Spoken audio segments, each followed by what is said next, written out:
तो प्यारे, कैसे हैं आप लोग? उम्मीद करते हैं अच्छा ही होंगे। एक बार फिर से आप लोगों को अपने यूट्यूब चैनल मैथ्स की झप्पी में स्वागत है।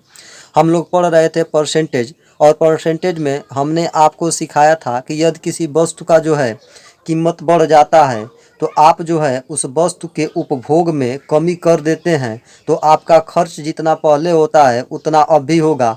और इसको जो है हमने आपको बेसिक तरीके से बताया था, फार्मूला बेस्ड क्वेश्चन बताया था। अब जो है हम बिना फार्मूला का बनाएंगे, अर्थात हम कहना चाह रहे हैं कि हम जो है इस प्रश्न को अब ट्रिक से करेंगे। तो चलिए देखते हैं कि ऐसे प्रश्न ट्रिक से कैसे बनाए जाते हैं।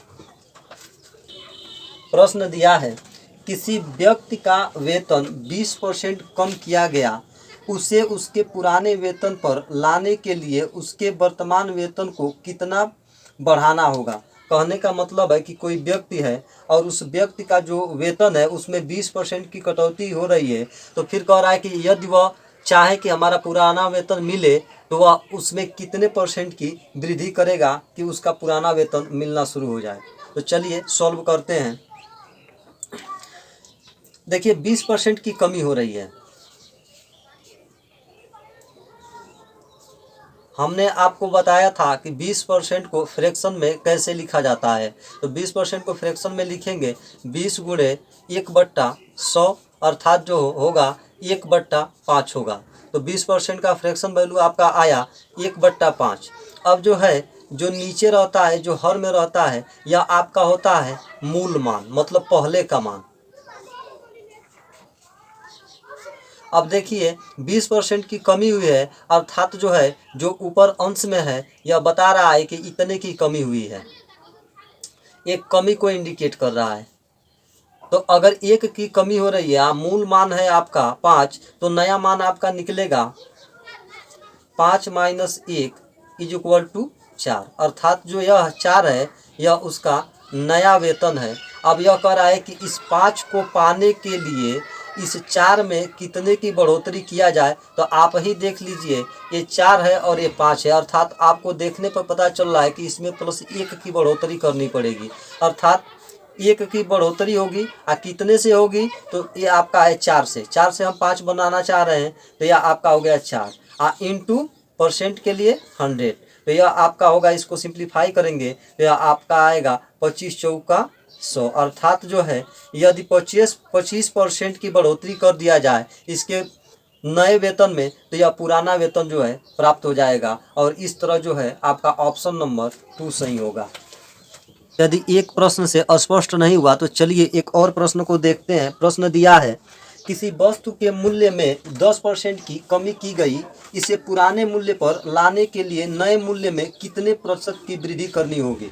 यानी यह कहना चाह रहा है कि कोई वस्तु है जितना में भी मिल रहा है उस मूल्य में 10% की कमी कर दी गई है, तो फिर पुराना मूल्य पाने के लिए इस नए मूल्य में कितने परसेंट की वृद्धि की जाए। तो चलिए देखते हैं। 10% को हमने आपको बताया था कि इस फ्रैक्शन वैल्यू को आप याद रखिए, ये छोटे छोटे वैल्यू हैं। तो 10% को हम लिख सकते हैं 1/10, अर्थात कहने का मतलब है कि आपका मूल मान जो है यह आपका है 10, और चूंकि कमी की गई है तो कितने की कमी हुई है? 1 की। तो आपका जो नया मान होगा वह आपका होगा 10 माइनस 1 इज इक्वल टू 9। अब चूंकि कह रहा है कि नया मान पाने के लिए, अर्थात जो है पुराना मान पाने के लिए नए मान में कितने की वृद्धि करनी होगी, अर्थात मूल मान यह मांग रहा है कि मूल मान पाने के लिए, तो मूल मान आपका है 10 और हम जो नया मान पाए हैं 9, तो 9 से 10 बनाने के लिए इसमें वृद्धि कितने की करनी पड़ रही है? 1 की, अर्थात जो है 1 की वृद्धि करनी है कितना से? 9 से। परसेंटेज के लिए इसमें 100 से मल्टीप्लाई कर देंगे तो आपका हो जाएगा 100/9। अब इसको थोड़ा और सिंप्लीफाई कर लेंगे तो आपका 9 एकम में 9, 9 एकम में 9, 1/9, यानी आपका हो जाएगा 1100 ही 1/9% की अगर नए मान में वृद्धि कर दिया जाए तो आपका जो है मूल मान अर्थात पुराना मान प्राप्त हो जाएगा, और यही आपका आंसर होगा।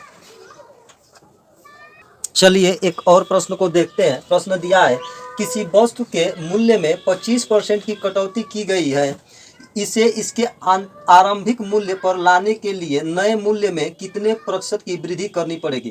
कहने का मतलब है कि कोई वस्तु है, उसका मूल्य जितना भी है उसमें 25% की कमी कर दी गई है, और जो अब मूल्य नया बना है उस नए मूल्य में पुराने मूल्य को पाने के लिए कितने की वृद्धि करनी पड़ेगी, यही प्रश्न पूछ रहा है। तो चलिए देखते हैं। हमने आपको बताया था कि छोटा छोटा जो है वैल्यू थोड़ा याद रखिए ताकि कम समय आपको सॉल्यूशन करने में लगे। 25% का फ्रैक्शन वैल्यू जो होता है आपका होता है 1/4, अर्थात जो है 4 आपका है मूल मान, यानी कि वास्तविक जो पहले का मान होता है यह होता है हर में।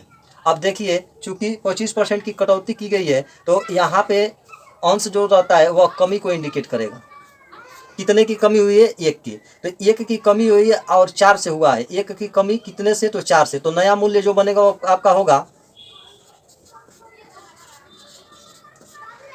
4 माइनस 1, यह आपका हो जाएगा 3। अब कह रहा है कि जो 3 मान है उसको 4 बनाने के लिए इसमें कितने % की वृद्धि करनी होगी। तो देखिए यहाँ पे देखिए 1 की आपको वृद्धि करना पड़ रहा है। 3 से 4 बनाने में कितने की वृद्धि करना पड़ रहा है? तो 1 का। और कितने से? तो 3 से। आप परसेंटेज के लिए 100 से मल्टीप्लाई। अब आपका आंसर आया तो ये आपका होगा 33 सही 1/3% की अगर इस नए मूल्य में वृद्धि कर दिया जाए तो आपका जो है पुराना मूल्य आपका प्राप्त हो जाएगा, और यही आपका आंसर होगा। इस तरह हमने आपको इस प्रश्न को ट्रिक से भी बनाना सिखा दिया। अब हम लोग पढ़ेंगे परसेंट चेंज पर प्रश्न कैसे बनाया जाता है। तो चलिए थोड़ा सा फार्मूला को देख लेते हैं। इसके लिए फार्मूला आता है x plus y plus x गुणे y बाई 100, और एक फार्मूला आता है x minus y plus x गुणे y बाई 100। अब देखिए ये दो फार्मूला होता है और इस दो फार्मूले पर भी प्रश्न पूछा जाता है परसेंटेज में। तो आप लोग जो है ये छोटा सा फार्मूला है इसको याद रखिए, जिसमें आपको बता दें कि जो x है और y है इसका मतलब क्या होता है। जैसे मान लीजिए कि किसी वस्तु के मूल्य में x% की वृद्धि होती है और उसके खपत में y% की वृद्धि होती है, तो वहाँ पर जो है हम लोग परसेंट चेंज निकालेंगे इस फार्मूला से। अगर किसी वस्तु के मूल्य में x% की कमी होती है और उसके उपभोग में y% की कमी होती है, तो वहाँ पे जो परसेंट चेंज निकालेंगे तो हम इस फार्मूले से निकालेंगे। तो चलिए इस फार्मूले पर आधारित कुछ प्रश्न को करते हैं। चीनी के भाव में 20% की बढ़ोतरी हो गई है, परिणाम स्वरूप एक परिवार ने अपने चीनी के खपत में 20% की कमी कर दी है। इससे परिवार द्वारा चीनी पर किए जाने वाले व्यय में कितनी कमी हुई है। अर्थात कहने का मतलब है कि चीनी का जो रेट है 20% बढ़ गया है और परिवार जो है चीनी के खपत में 20% की कमी कर दी है। तो पूछ रहा है कि अब जो है उसके खर्चे में कितने % की कमी आई है। तो हमने आपको परसेंट चेंज का फार्मूला बताया है x plus y plus x गुणे y बाई 100। यदि आप इस फार्मूला को याद रखते हैं तो ऐसे प्रश्न बन जाएंगे। केवल ध्यान रखना रहेगा कि यदि कमी की बात आती है तो माइनस साइन का यूज करेंगे, अगर वृद्धि की बात आती है तो प्लस साइन का यूज करेंगे। अगर y में अगर y का मान जो है कमी के लिए लेते हैं तो यहाँ माइनस का यूज करेंगे, y का मान अगर वृद्धि के लिए लेते हैं तो यहाँ प्लस साइन का यूज करेंगे। तो चलिए यहाँ पर देख रहे हैं कि चीनी के भाव में 20% की बढ़ोतरी हुई है। अगर x को मान लेते हैं यह 20% बढ़ोतरी वाला है तो यह आपका प्लस साइन के साथ होगा, और खपत में जो है 20% की कमी हो रही है। अगर इसको y मान लेते हैं तो y का मान जो है 20% की कमी के लिए यहाँ माइनस साइन लेंगे और जो है वृद्धि के लिए प्लस साइन लेंगे। तो चलिए अब इस फार्मूला में इस मान को रखते हैं 20। आप देखिए y का मान माइनस में लेंगे तो माइनस 20। अब फिर देखिए यह फार्मूले में प्लस है तो प्लस, अब जो है x का मान प्लस में अर्थात 20 हो गया। अब गुणे y का मान जो है माइनस में होगा कमी के लिए, तो यह माइनस 20 हो गया। अब बट्टा 100। अब देखिए 1 0 से 1 0 कैंसिल, 1 0 से 1 0 कैंसिल, या आपका होगा 20 माइनस 20। अब देखिए यह आपका हो जाएगा 2 दूना 4, चूँकि यहाँ माइनस है तो -4 होगा, -4 और प्लस का गुणा होगा तो यह आपका -4 ही रह जाएगा। अब देखिए प्लस 20 और -20, यह घटेगा तो 0 हो जाएगा, तो यह -4 यहाँ बच जाएगा। माइनस इंडिकेट करता है कि कमी हो रहा है, तो कमी के लिए आपका जो है माइनस साइन आ गया। अगर यही +4 आता तो पता चलता कि उसके खर्च में बढ़ोतरी हो रही है। अर्थात यहाँ पर हम देख रहे हैं कि अब जो है उसके व्यय में 4% की पहले से कमी हो रही है। पहले जितना भी खर्च कर रहा होगा उसमें जो है अब जो है 4% की कमी आ रही है। तो यही आपका जो है आंसर होगा। प्रश्न दिया है कपड़े का मूल्य 25% कम कर देने पर उसकी बिक्री की मात्रा में 20% की वृद्धि हो गई थी, तदनुसार दुकान की सकल प्राप्त पर क्या प्रभाव पड़ेगा। कहने का मतलब है कि यदि कपड़े के मूल्य में 25% की गिरावट आ जाती है तो उसकी बिक्री जो है 20% बढ़ जाती है, तब जो है उस दुकानदार के आय पर क्या प्रभाव पड़ेगा। तो चूंकि देखिए मूल्य में कमी हो रही है, तो कमी के लिए मान लेते हैं कि यक्स का वैल्यू जो है या आपका 25% है, और कमी के लिए आप माइनस साइन का यूज करेंगे, और चूंकि बिक्री में वृद्धि हो रही है तो वृद्धि के लिए आपका वाई का मान लेते हैं कि 20% की जो वृद्धि है तो इसके लिए प्लस साइन का यूज करेंगे। परसेंट चेंज फार्मूला लगा लीजिए, x plus y plus x गुणे वाई बाई 100। यहाँ पर आप वैल्यू रख लीजिए। तो यक्स आपका है कमी के लिए, तो यहाँ जो है 25 को -25 लिखेंगे, उसके बाद जो है आपका प्लस साइन आता है। अब वाई का वैल्यू प्लस में है तो यह +20 हो गया। फिर जो है प्लस यक्स का वैल्यू माइनस में है तो -25 गुणे 20/100। अब देखिए 20 से कम है 20, 20 पच्चे 100, 5 से कम है 5, 5 पच्चे 25। अब आया आपका -25 +20 -5, आपका हो जाएगा -25 -5 आपका हो जाएगा -30 +20। अब देखिए यह आपका आ गया -10। माइनस इंडिकेट कर रहा है कि कमी हो रही है, अर्थात जो है 10% की जो है उसके राजस्व में कमी आ जाएगी। अर्थात पहले जितना भी कमाता था अब उसके कमाई में 10% की कमी हो जाएगी, और यही आपका आंसर होगा। प्रश्न दिया है एक संख्या को 10% कम किया जाता है और परिणामी संख्या को फिर 20% कम किया जाता है, तो अंत में कमी प्रतिशत क्या होगा। प्रश्न को समझिए। प्रश्न दिया है कि एक संख्या 10% कम किया जाता है, अर्थात कहने का मतलब है कि 10% की कमी की जा रही है और परिणामी संख्या जो आ रही है फिर उसमें भी 10% की कमी 20% की कमी की जा रही है। तो कह रहा है कि अंत में कमी प्रतिशत क्या होगा। तो यहाँ देखिए यक्स, अगर एक की वैल्यू यक्स मान लेते हैं तो यक्स की वैल्यू जो है 10% कमी, और y के लिए भी 20% का आपका कमी ही दिखा रहा है। तो यह अभी आपका हो गया कमी, और हम परसेंट फार्मूला आपको बताएं कि परसेंट चेंज का फार्मूला होता है x plus y plus x गुणे वाई बाई 100। अब इसमें रख लेंगे तो यहाँ देखिए कमी दोनों में है तो ये दोनों के लिए माइनस साइन लग जाएगा, तो ये आपका हो जाएगा -10 -20। अब ये देखिए ये प्लस यहाँ पे रहता है साइन, यहाँ पे आपका हो जाएगा -10 गुणे -20/100। अब देखिए -10 से -20 में गुणा कर देंगे तो ये आपका +200 हो जाएगा। 200 से, अब 200 को 100 से डिवाइड करेंगे तो आपका 2 आ जाएगा। तो -10 -20 प्लस आपका हो जाएगा 2। अब ये आपका टोटल हो जाएगा -30। -30 में +2 को जोड़ेंगे तो आपका हो जाएगा -28। माइनस बता रहा है कि कमी हो रही है, अर्थात 28% की आपकी कमी हो जाएगी, और यही आपका जो है आंसर होगा। अगला टाइप देखते हैं। अब अगला टाइप होगा कि यदि किसी वस्तु के कीमत में x% की वृद्धि कर दी जाती है और फिर बाद में जो है x% की कमी की जाती है, तो इस स्थिति में हमेशा हानि होता है, और वह हानि जो होगा वह आपका होगा x²/100 के बराबर।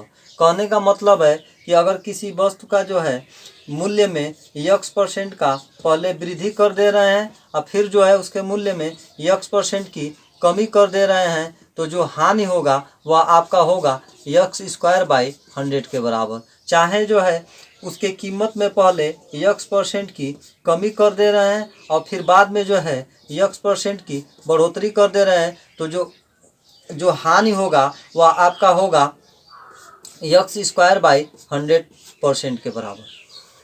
अब चलिए इसी पर आधारित कुछ प्रश्न को देखते हैं प्रश्न दिया है, जब किसी साइकिल के मूल्य में 20% की कमी की गई तो बिकने वाली साइकिलों की संख्या में 20% की वृद्धि हुई, दुकान की बिक्री पर क्या प्रभाव पड़ा।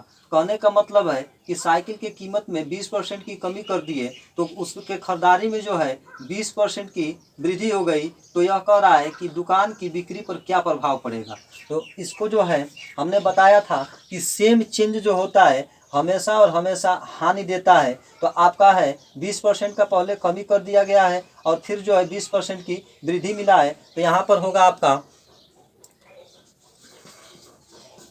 हानि प्रतिशत जो होगा वह x² / 100 के बराबर होगा। आप यहाँ रख लीजिए, x का वैल्यू आपका है 20, तो 20 × 20/100 अर्थात आपका हो जाएगा 10 से 10 कैंसिल, 10 से 10 अर्थात जो है 4% की जो है उसके बिक्री में कमी होगी और यही आपका जो है आंसर होगा।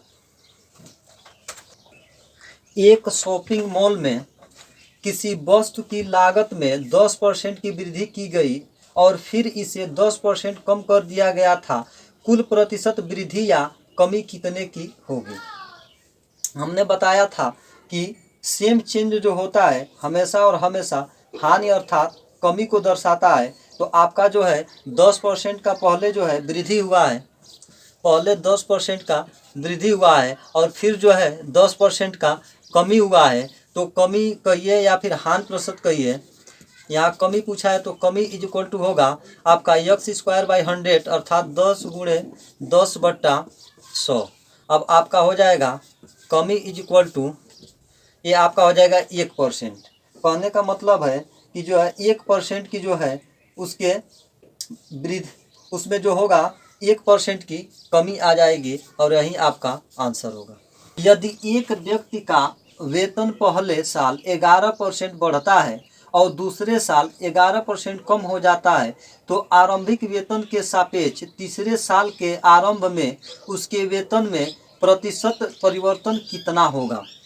हमने बताया था कि अगर जो है ये x% की पहले वृद्धि हो और फिर x% की बाद में कमी हो जाए तो कुल जो चेंज होता है वह हमेशा जो है हानि का ही होता है, कमी का ही होता है और वह होता है x² / 100 के बराबर। तो यहाँ पर जो है उस व्यक्ति के वेतन में पहले साल जो है 11% की वृद्धि होती है और दूसरे साल जो है 11% की कमी हो जाती है। तो कह रहा है कि तीसरे साल जो है उस तीसरे साल के प्रारंभ में ये जो चेंज होगा वह कितने का होगा। तो आपका हो जाएगा x² / 100 के यहाँ पे वैल्यू रख दीजिए 11 × 11/100। अब जो है आपका हो जाएगा 11 में 11 का मल्टीप्लाई करेंगे 11 में 121 अब /100 = हो जाएगा 1.21 अर्थात जो है इतने पर तीसरे साल जो है उस व्यक्ति के वेतन में इतने % की जो है कमी आ जाएगी और यही आपका आंसर होगा। एक कर्मचारी के वेतन में पहले 10% बढ़ाया गया और उसके बाद इसे 10% कम कर दिया गया, उनके वेतन में कितना परिवर्तन हुआ। कहने का मतलब है कि कोई कर्मचारी है और उसके वेतन में पहले जो है 10% की वृद्धि कर दी गई और फिर जो है बाद में चल करके उसके वेतन में 10% की कमी कर दी गई। तो कह रहा है कि अब जो है इसका नेट प्रभाव क्या पड़ेगा, उसके वेतन का जो है नेट प्रभाव क्या पड़ेगा। तो यह जो होता है आपका हमने बताया था कि पहले x% की वृद्धि कर दिया जाए और x% के बाद में कमी कर दिया जाए तो हमेशा और हमेशा आपका हानि ही होता है और वह हानि प्रतिशत जो होगा वह होगा आपका x² / 100 के बराबर। तो यहाँ पर देखिए 10 × 10/100 अर्थात कहने का मतलब है कि 1% की जो है कमी आएगी। अर्थात कहने का मतलब है कि उसके वेतन में जितना भी पहले वेतन मिल रहा था उस वेतन में 1% की कमी हो जाएगी और यही आपका आंसर होगा। वीडियो आप लोगों को अच्छा लग रहा है तो कृपया आप लोग हमारे चैनल को लाइक करें, सब्सक्राइब करें और शेयर करें। धन्यवाद।